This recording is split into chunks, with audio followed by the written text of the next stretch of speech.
Hello, and thank you to the over 400 of you who registered for Cal-APABA's APAs versus Hate conference.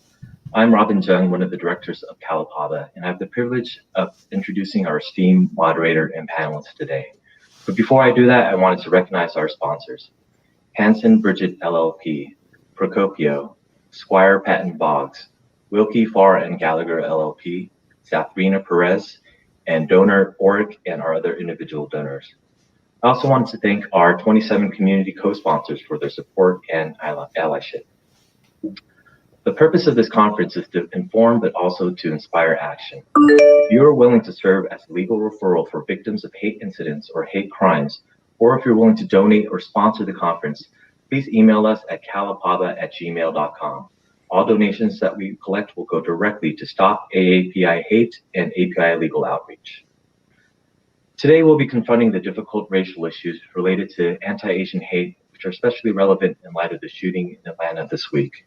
To help us navigate this subject, our moderator will be Angela O.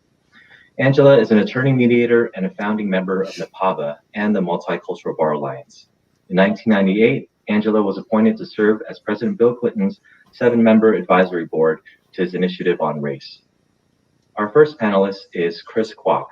Chris is a board member for the Asian American Bar Association of New York and serves as a neutral at JAMS, where he specializes in labor and employment disputes.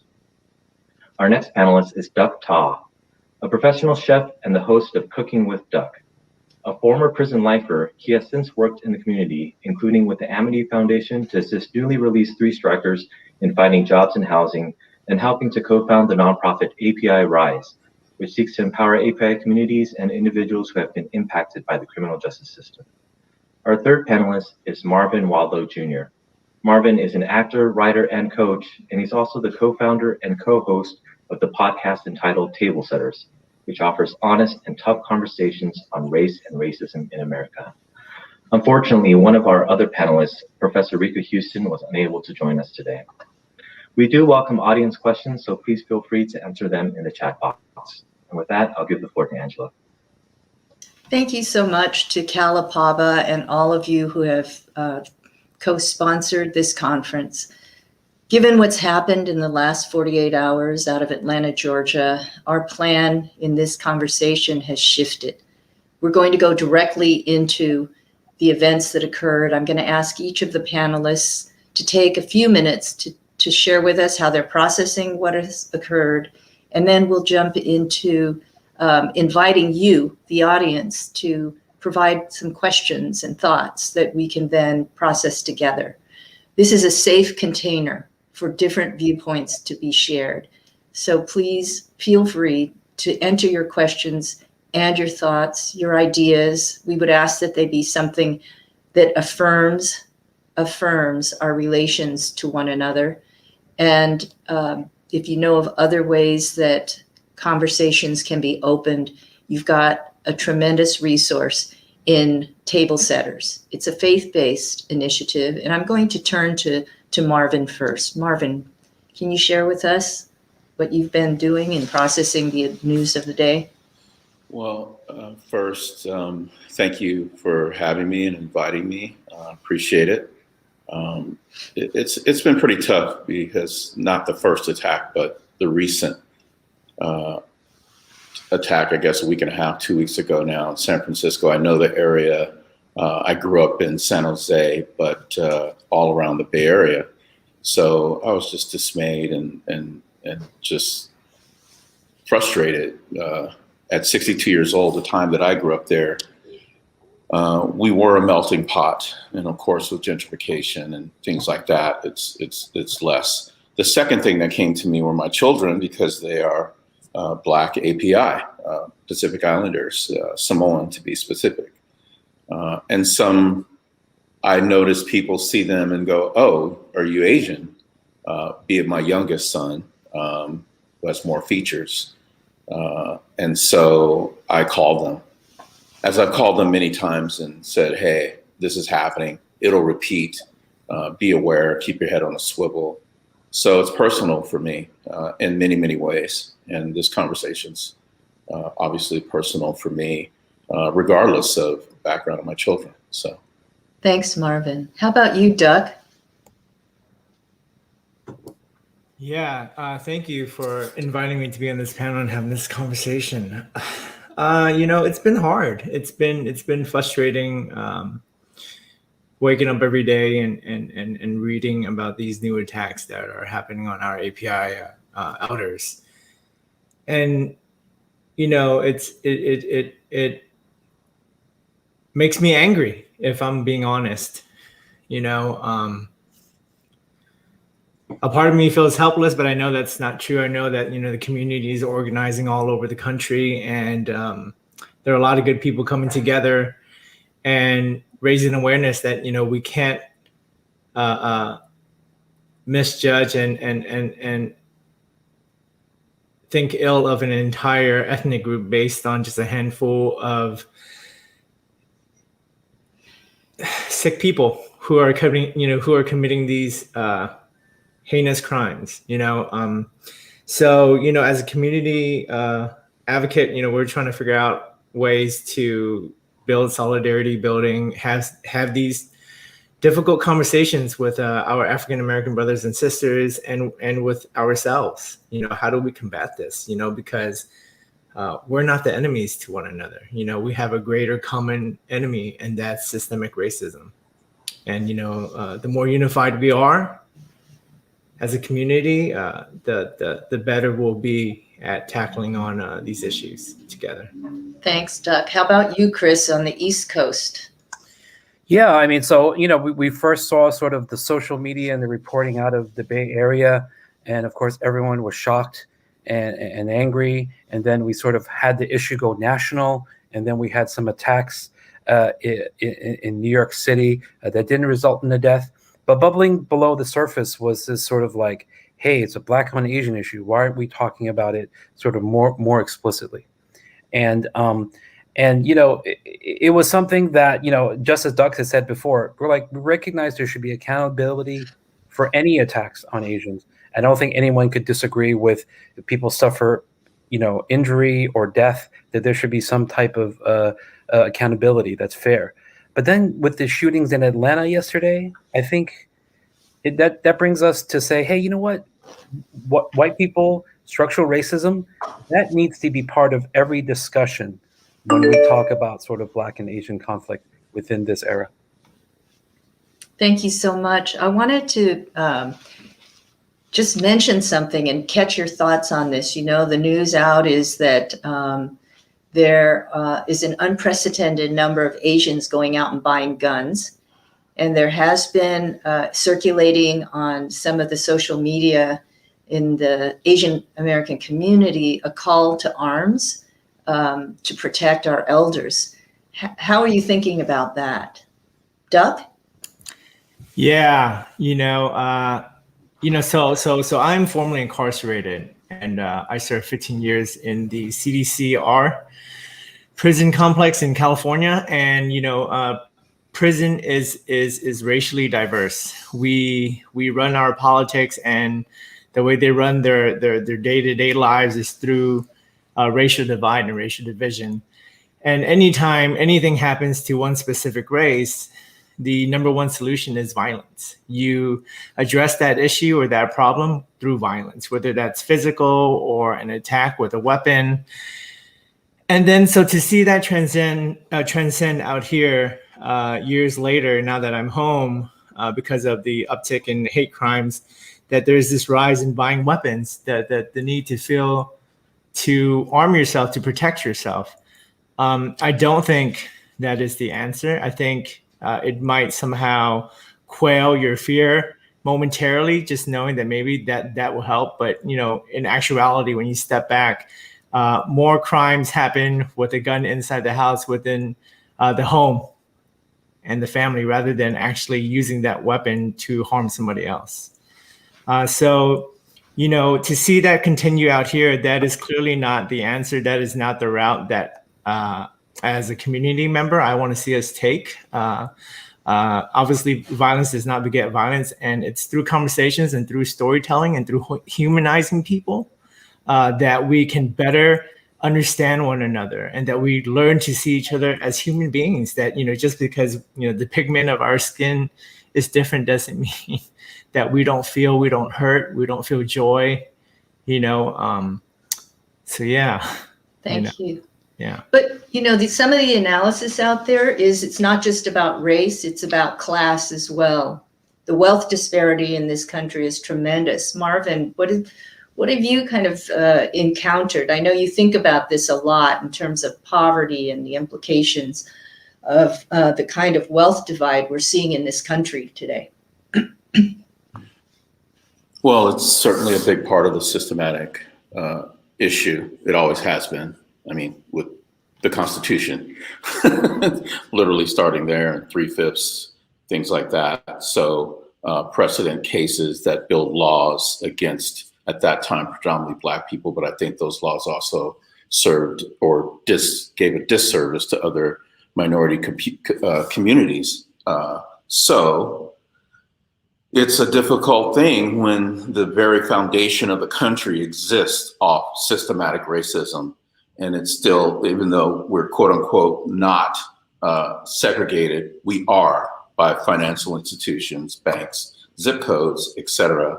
And even in prison, we're separated.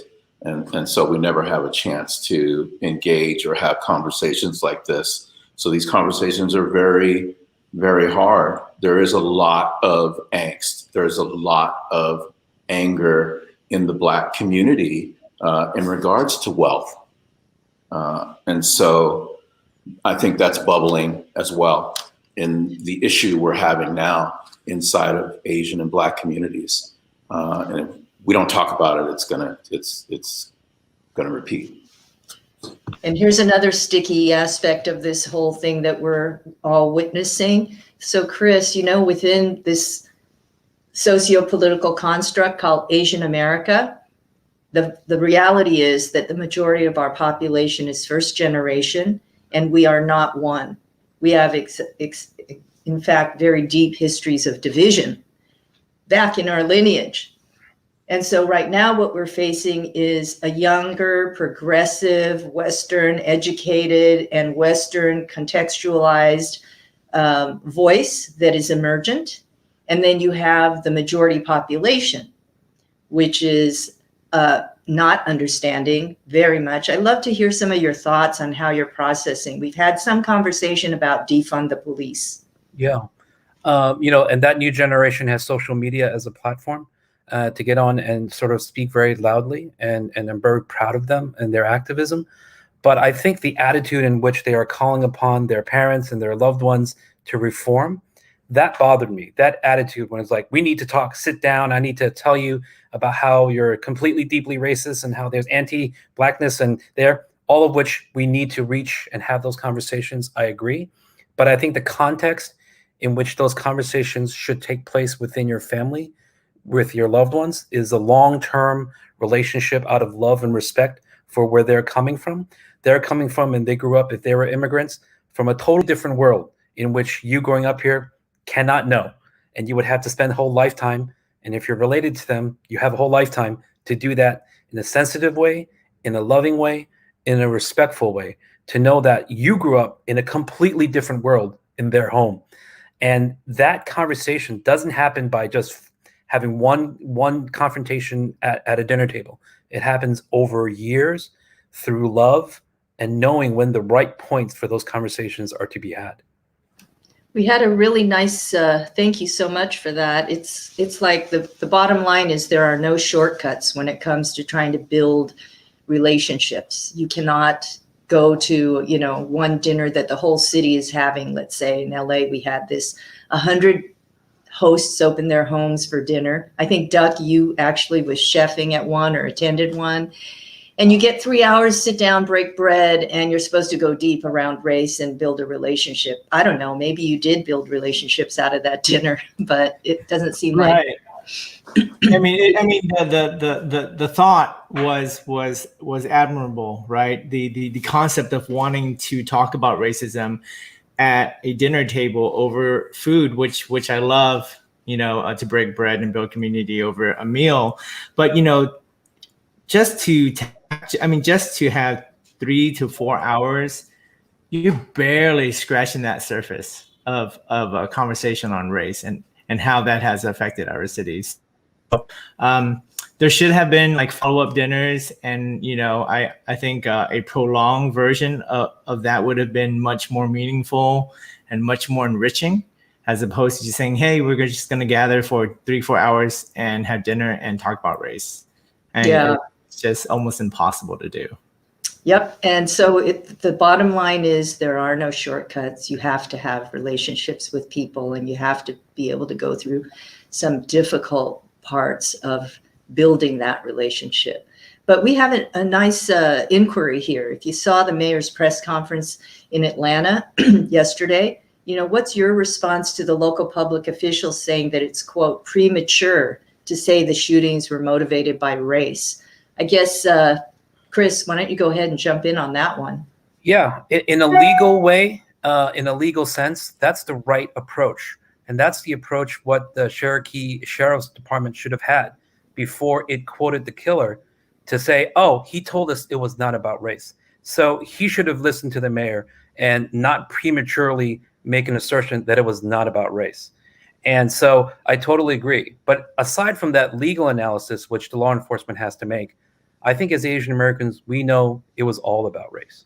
And that as between whites and Asians, in this instance, that the invisibility of race as it works between whites and Asians should no longer stay invisible. We need to call it out. We need to say the hypersexualization of Asian American women have a long history in this country. It's deeply connected to sort of the throwaway nature in which the lives of these women were treated at the press conference. It was just jaw-dropping, the disgust that I felt, that was just perpetrated. The press release quoted the killer. It was just incredible what I saw yesterday. Yeah, for myself as a former criminal defense lawyer, I saw the beginnings of taking this out of the realm of a murder charge because, hey, I had no intent to kill anybody. I was just having a bad day. I'm a sex addict. I was trying to remove some of the sources of my torment. But that doesn't explain how you drove from place to place, how you identified your victims, and then how you took action. So that the mens rea piece of this can be fulfilled despite of that statement by reasonable inferences that can be drawn based on the events that actually occurred. And so for me, when I heard that, I did not also know that the sheriff was a member of a white supremacist organization and had posted those things on his social media. That came out after the fact. So thank you so much for that question. Any other thoughts on this from Marvin or Duck? Yeah, I'm sorry. Go ahead, Marvin. Go ahead. Go, Duck. You may be cooking for me later, so go ahead. Yeah, so even if this guy says that it was not race motivated, right?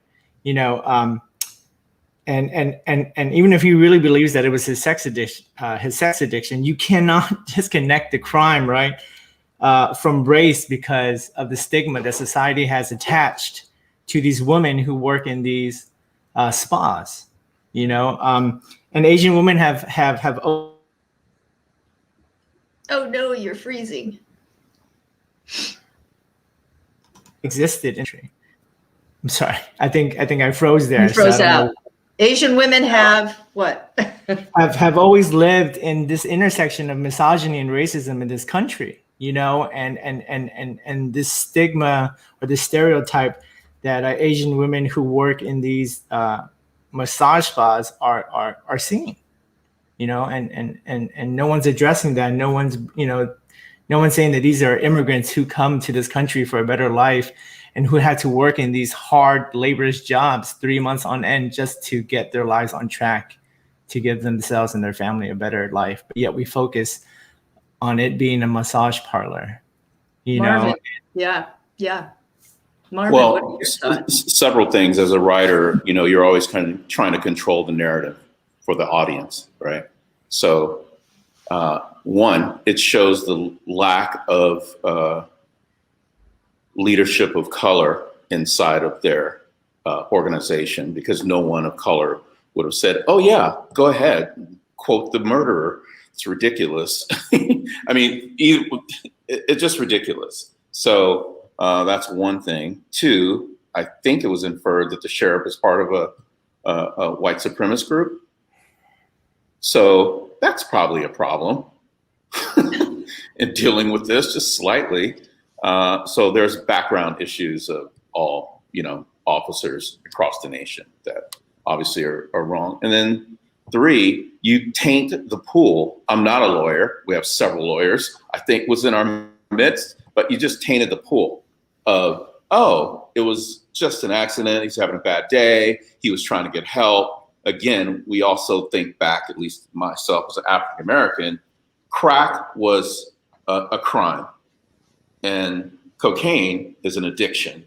So we're going to treat it different. And that sounds like we're going to treat this Anglo person this way, or we're going to treat the story this way, and we're going to treat an African American this way, and we're going to deport a Latino this way. And so we become still and yet a divided country. And fungible as human beings. But Chris, you seem like you wanted to say something. Yeah, I mean, who is truly human within this system that we're in? There's only one human. Everybody else has a function for which they serve. And when that function is over, they can be disposed of because they are not human. And I just want to point to Stop AAPI Hate, 3,000 incidents, 90 of which are harassments, none of which sort of get really dealt with by the police in any way. They were markers along the road, I think, leading to this, because there were sort of signs to us, like what was happening, being spit upon, being harassed. Those are things that are leading up. So we need to deal with, how do we deal with those things so they don't happen, so Asian Americans can feel safe? Because if we don't say, this is one of our primary concerns, because we start there, let's have people feel safe going about their daily lives so that it doesn't build to this explosive violence that we unfortunately saw yesterday. And I just want to connect that, because these are not disconnected, and I want us to know that they're bound together. I wanted to also share a very, very well-known Zen story of a woman in old Kyoto who was part of a family that was poor in the countryside. And she left the family because they couldn't feed an extra mouth. She found herself in a village where she could find resources to care for herself, and that was to use her body. And she was so successful and so talented in her work as a prostitute that she was able to take care of her family that was starving. And at the end of her life, her teacher pointed out that this was a woman who took the only thing that this world valued, her body, and gave it in the service of her family and her community. So I just want to point out that also in our, stereotyping of who Asian American women are, either the lotus or the dragon lady, now the sex worker. These are stereotypes that are so disrespectful and so ill-informed about the history. None of us who are API came here as a result of, I should not say none of us. Many of us, I would say the majority, came here because of military intervention in our home countries. Military intervention, which continues to this day. So it's a complicated area. We cannot look for short fixes. They don't exist. And we've been doing that for 30 years. Speaking as someone who's been working specifically in this space for 30 years. And we have another great question that has come in about, what do Asian American women do who are in jobs like the Public Defender's Office, where they encounter, when they express their outrage about the anti-Asian violence, they encounter backlash.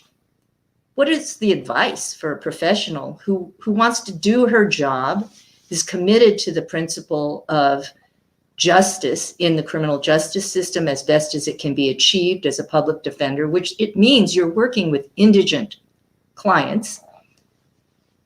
What can somebody do? Any ideas? Chris? I don't know. I was looking at that question, and I mean, I think that it goes to the invisibility, particularly as between whites and Asians in this society, that needs to be called out. And I think you were calling that out, Patricia, but you were getting pushback because I think the strong push was to say there is no racism here. That doesn't exist. We don't know. You're saying, the emperor has no clothes, and they want to be like, let's continue with that narrative. You have to just do your role. And we're in a very difficult situation where public intellectuals, public talking by Asian Americans, I think eventually will shift that narrative. Everybody else that cares about justice and it cares about talking about these issues in a real way, I see them lining up in public on posts and conversations.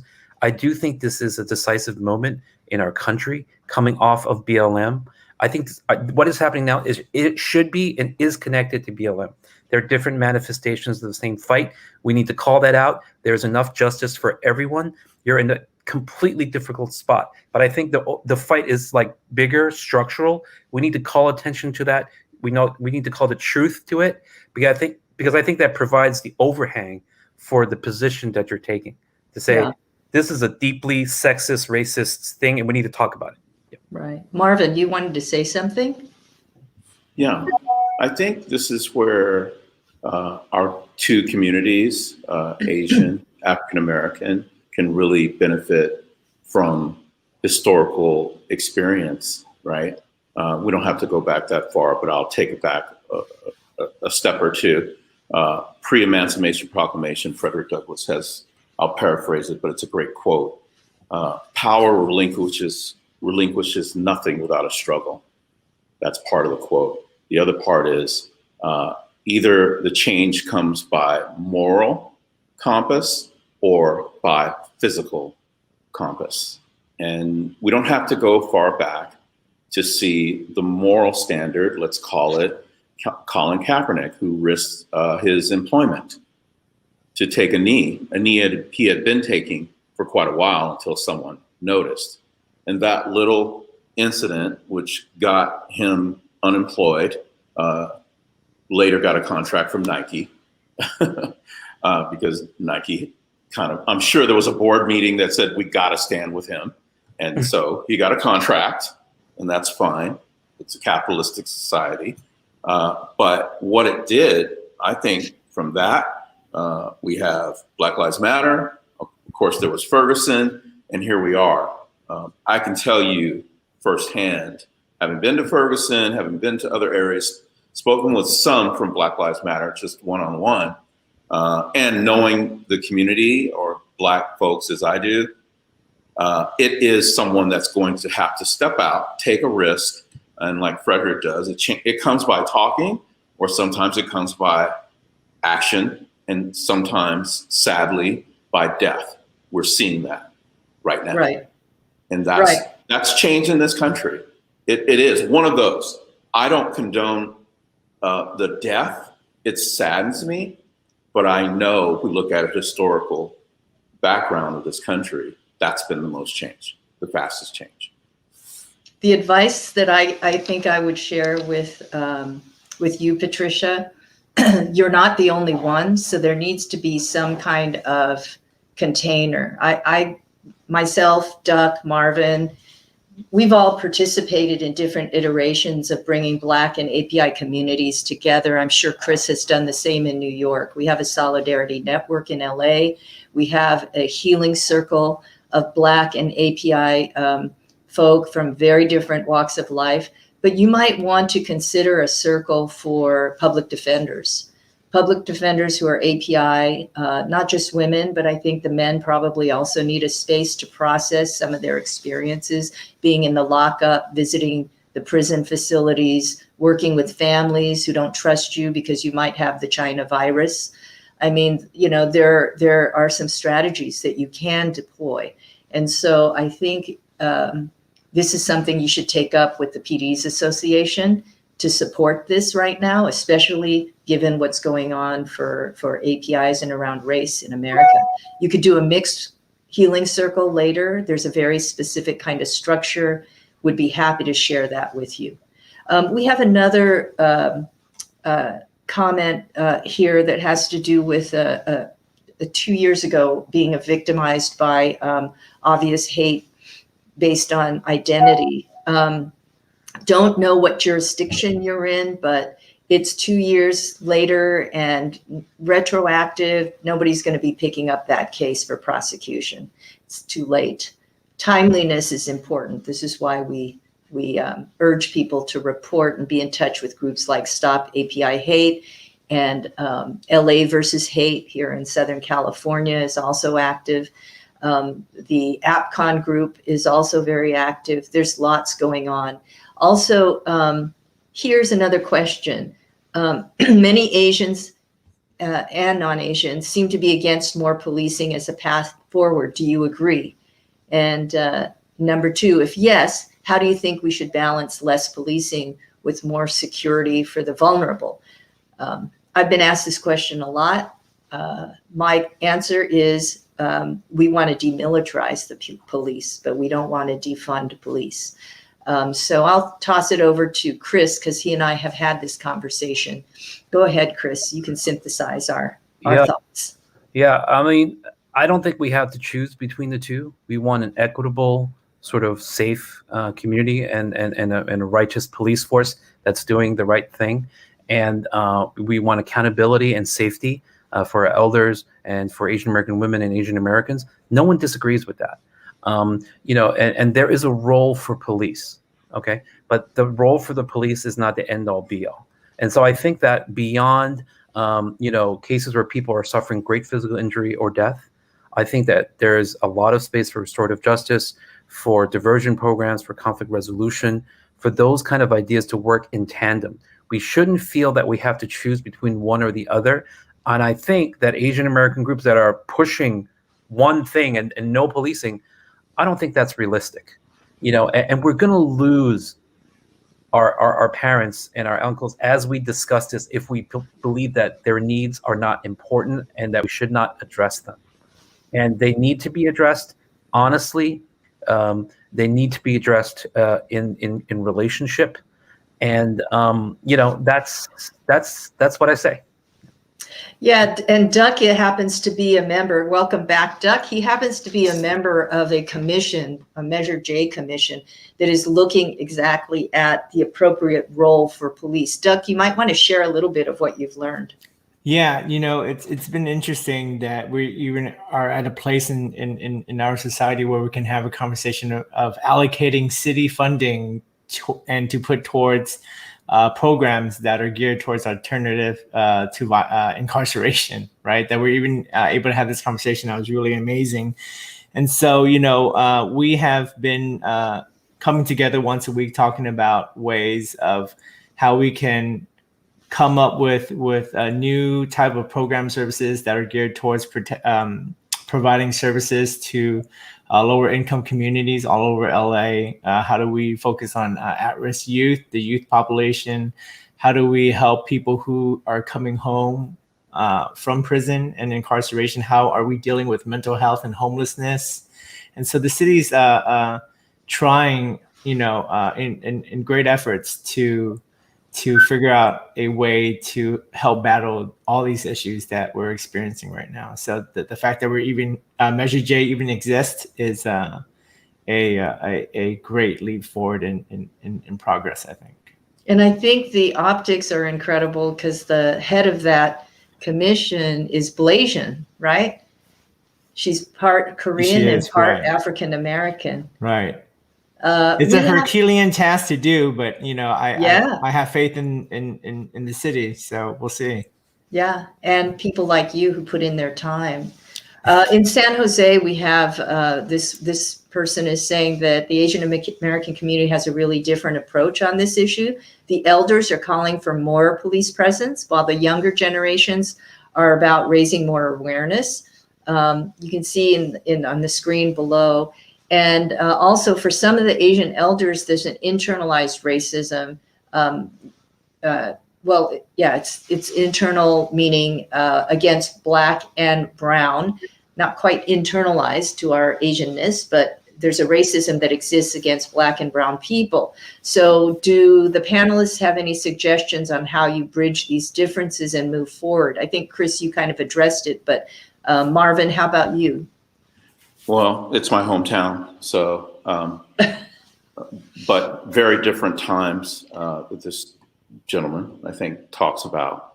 When I grew up there in 60s, early 70s, near the end of Vietnam War, I had Vietnamese classmates before the war ended, and there was a large section right by my house that grew into, they called it Little Saigon, with a flag, everything. It's beautiful. Just a great example of more of a melting pot community. Was it perfect? No, it was not perfect. But when you have to go to school with people you don't know and don't understand and can't figure out, and then they play basketball with you, and you start to build a kindred spirit with them. That was then. Clearly, San Jose has changed financially, socially, in every way. A larger Asian community, right? And so I know that. Now, I had friends on the police force there. I may still have friends on the police force there.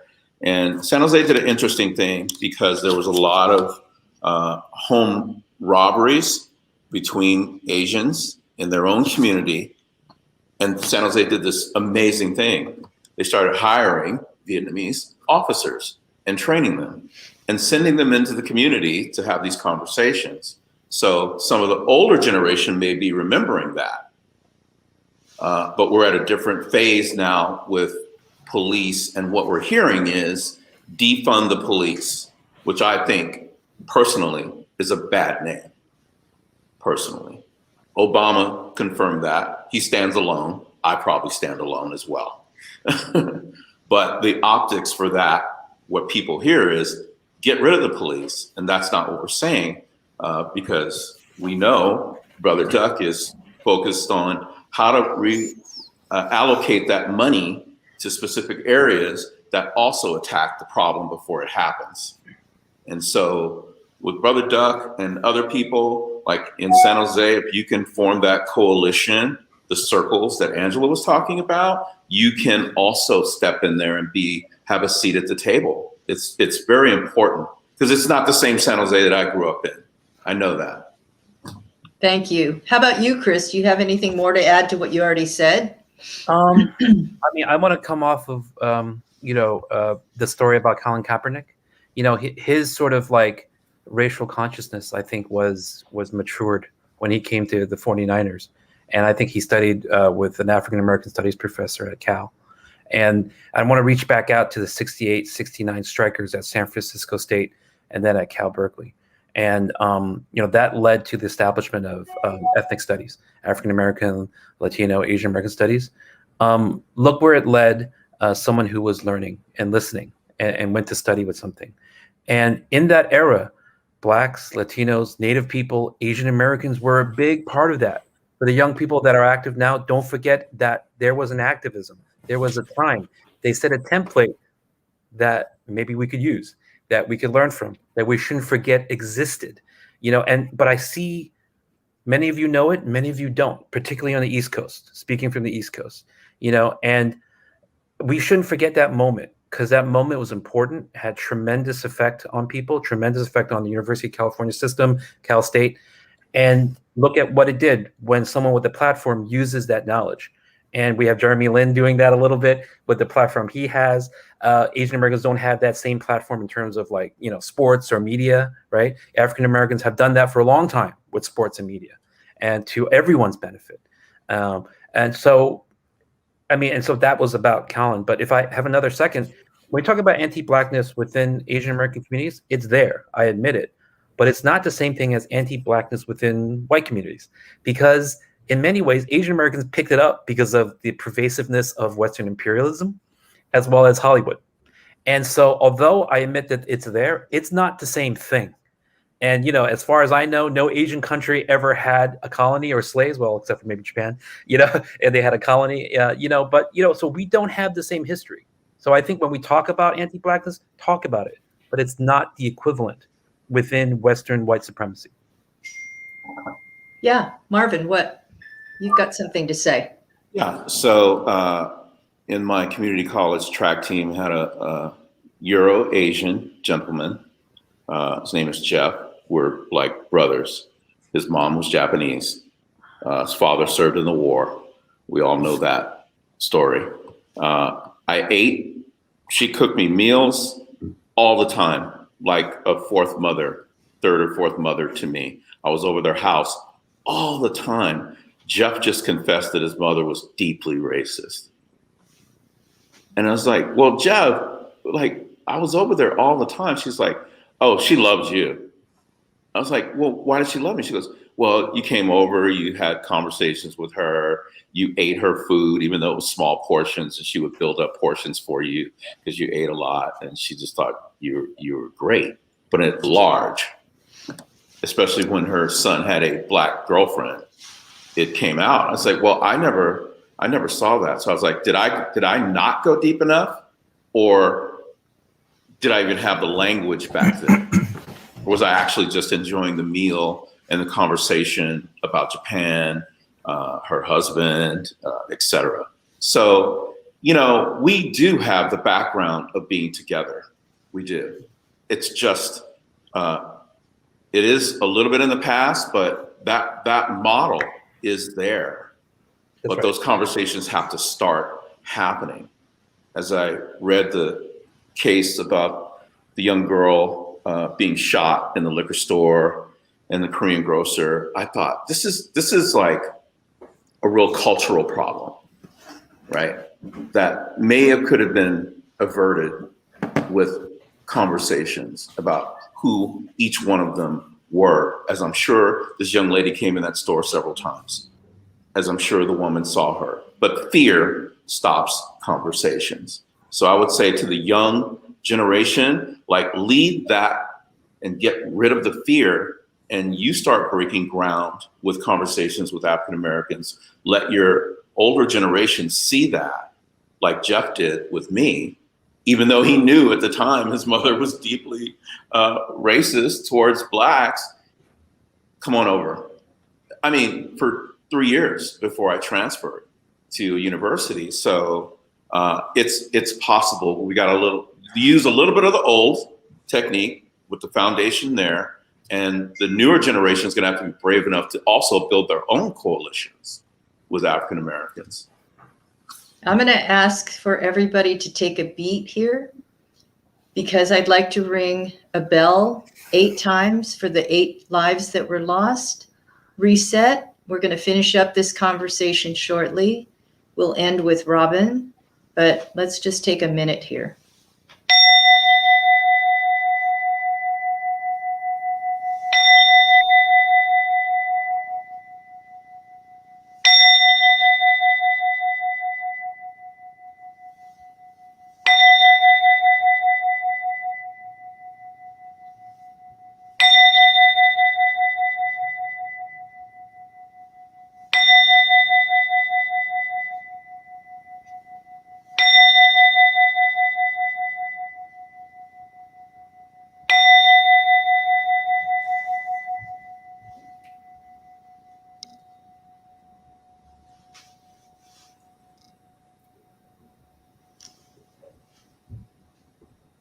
So even if you don't speak the language, this gesture in any culture, in any generation, in any place in the world is never a sign of hostility or violence, ever. So even if you can't speak the language, you can at least provide a sign of, through all of space and time, I'm here right now with you. That's all that needs to mean. Okay, so some closing thoughts, because we're at 12:45 and we don't have too much time left. I see another question has come in about the Museum of Tolerance's Shades program. It used to be a resource around bullying that was rooted in prejudice and bias. Maybe someone will create a similar program. We have a lot of CBOs looking for work that they could be doing going forward. So maybe that'll be out there. And also, we have another question. I work with law students. What advice should I give them about coping with these recent incidents? These are law students now. So this is a certain cut of our population. I don't know. Duck, Marvin, Chris, any of you jump in. Yeah. I think, I'm not a lawyer, obviously, but I think, speaking from the side where lawyers used to represent me, and prosecutors would prosecute me, right? I think the number one advice is, learn the facts, read and follow up to the facts, but also know that, despite whatever crime may have taken place, that you should take a moment to realize that that people are people, and people are human beings, and people will make mistakes and commit crimes. But it's hard when you're in this field to how where is the fine line where you distinguish between a human and someone and the actions of their crime, right? I don't know how to answer that for you, but I know that, for many years, people will look at me like I was some super predator, that I was just this, awful young guy that committed this crime, and that I never deserved to come out of prison, and that I deserved to be rotten in jail for the rest of my life. And, people do make something of themselves through second chances, and people do make mistakes like I did at the age of 16 that cost me 35 years to life. But I got out, and I made something of myself, and I'm spending the rest of my life trying to give back and be of service to my community. And because I know we can't take anything with us when we die, right? So why not plant seeds so future generations could water these seeds, and we can have a better community, where the same ducks won't end up involved in gangs and learning to hate, and go through this process of prison to come out. Why don't we fix that? So Thank you so much. Chris, you have some thoughts? To Jeff's question about law students, I think a lot of Asian Americans are experiencing fear and apprehension, and I want to say that so am I. But sort of meditate on it, deal with it, be safe, be reasonable, but then also don't be afraid. I think don't be afraid. We go ahead and live your life, because I think that if we don't live our lives as human beings, as citizens of this country, as we have every right to do so, then we lose. So we need to not be afraid. We need to feel the fear, but don't be afraid. The Asian American Bar has been doing a lot of work, writing reports, speaking in front of the New York City Council, and being engaged. Not everyone agrees with us that there's a role for police. So we're out there engaging in a discussion, balancing these needs. And we're including law students in that effort. They're helping us because they want to do something. So they're writing reports, they're researching, they're helping us write op-eds. Let's do something. One little thing more than what you're doing now is going to add together to be a lot. So just one thing from where you are. Marvin. So December 4th, 1906, 7 African-American men gathered at Cornell University in Ithaca, New York, because the only way they could gather together was that they were a fraternity, right? And all they wanted to do was study. That turned into the first Black fraternity. Not long after that, the first Black sorority, et cetera. There is a model. We have it. Our community has it, of building coalitions internally. 7 men to have conversations about, yes, studying, but other things that were happening. And that group is called Alpha Phi Alpha Fraternity Incorporated, a service organization. And there are many of them. There are 4 Black fraternities and 4 Black sororities. What I'm suggesting, and Angela has suggested, I think you can see we're all involved, is not necessarily being, we're not all like-minded, but we're in the same circle talking about the same thing. And that way you have a variance of conversations around the same subject. So what it does is it takes that fear away. And they don't have to be big circles. Like within the law school, if you can find, biblically, theologically, where 2 or more are gathered, you have a coalition. You may not agree, but you have the conversation. And really, that's what the table setters are saying, just sit down.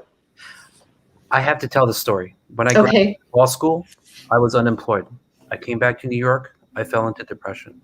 I graduated 2000. It went into 9/11. I fell deeper into depression. My friend called me. He said, I have a friend of a friend.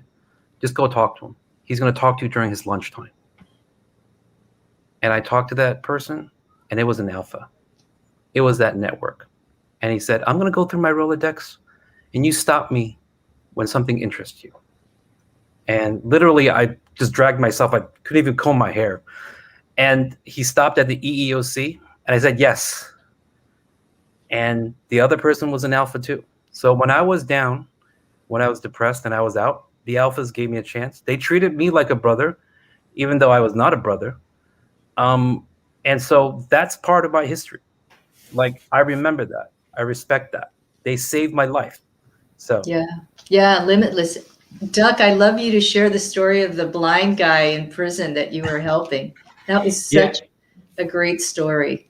Yeah, the story of me and Martin, he had already been serving 23 years in prison by the time that we had clicked up together, and I was helping him and other inmates assistance with their parole hearings. A lot of these people couldn't afford their own personal attorney, so they relied on a state-funded attorney. So I would sit with them and use my own knowledge and kind of help people on their process.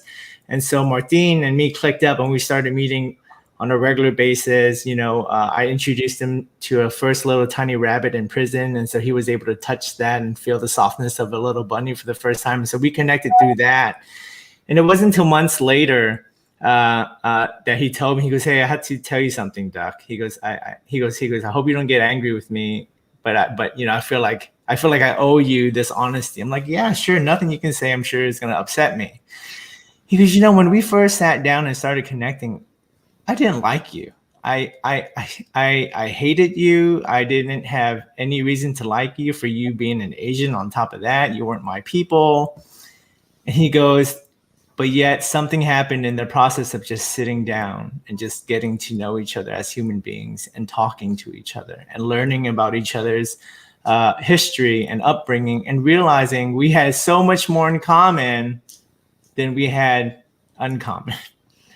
And, and he said this and he was shaking and he goes, wow, I'm so embarrassed, but I'm like, don't be. That's how we grow. I was the same way. We're all on a different journey.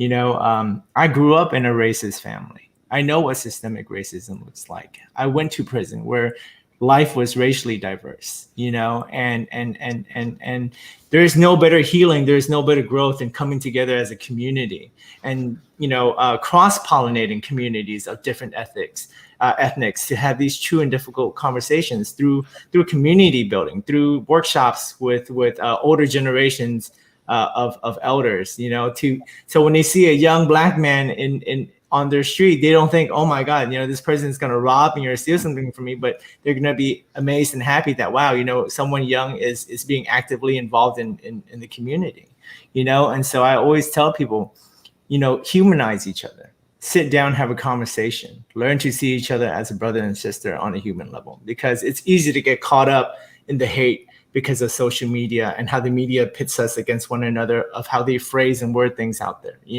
but no one's highlighting the groundwork that people are doing, like Marvin, like myself and like so many other community leaders and lawyers as well. Why aren't those stories being highlighted? Right. Those are the things that we need to hear.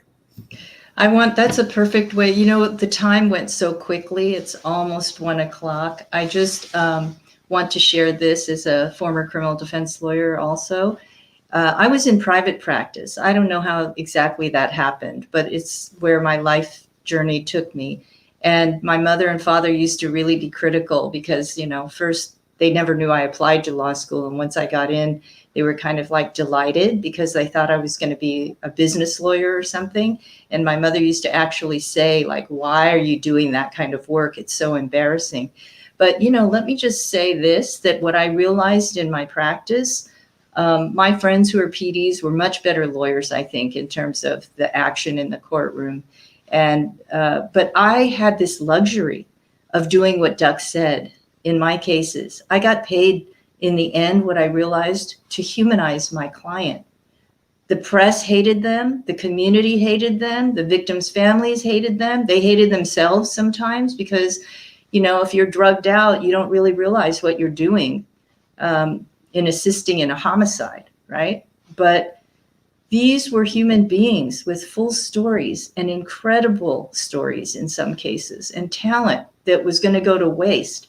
My job, it turned out, in retrospect, was to humanize my client, not to write the most perfect brief with all the technical points in place so that I might have a technical issue to take up on appeal. That wasn't my job. My job was to take care of this person and their family. I also just want to say that, again, what can we do to continue? There are a myriad of things to be done. So look at yourself first. And rhythm and timing are really important. I just want to say, we all know something about rhythm and timing. If you play an instrument or you like to dance or you do anything where rhythm matters. And right now, the rhythm is intense for API communities. And the timing is critical to know what to do, when to do, how to do. You miss the timing, you miss the opportunity. This is an opportunity for us to come together. Healing Circles is a whole thing. If you're interested, I will download that information with Mr. Jung, one of the Jungs. But it's coming on the very end of our time.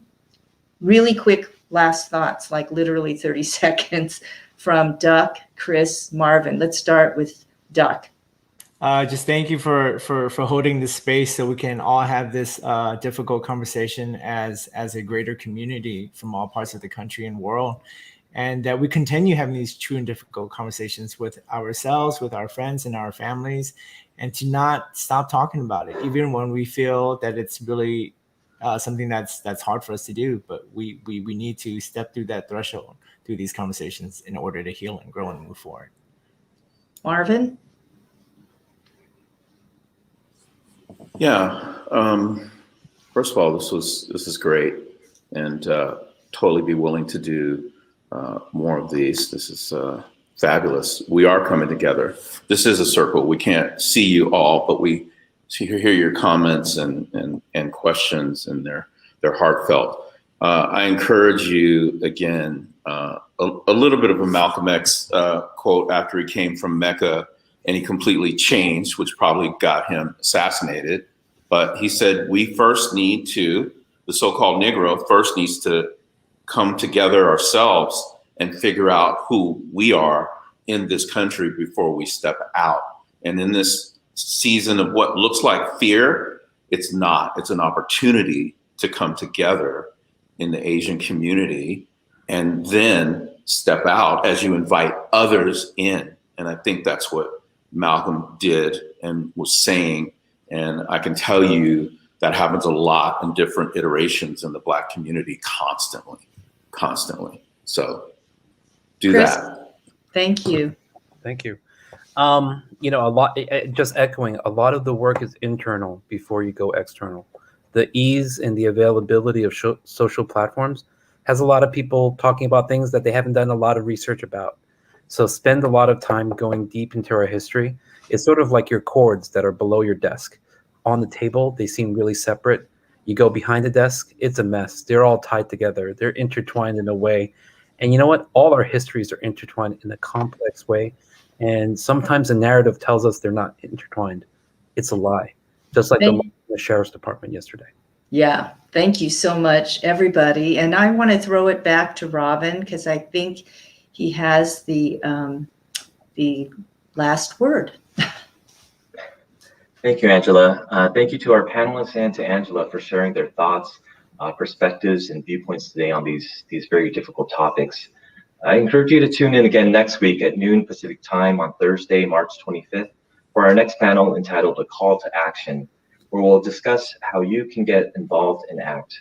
If you've already registered, the link will be sent to you, so there's no need to register again. Thank you again for joining us today, and we hope to see you next week.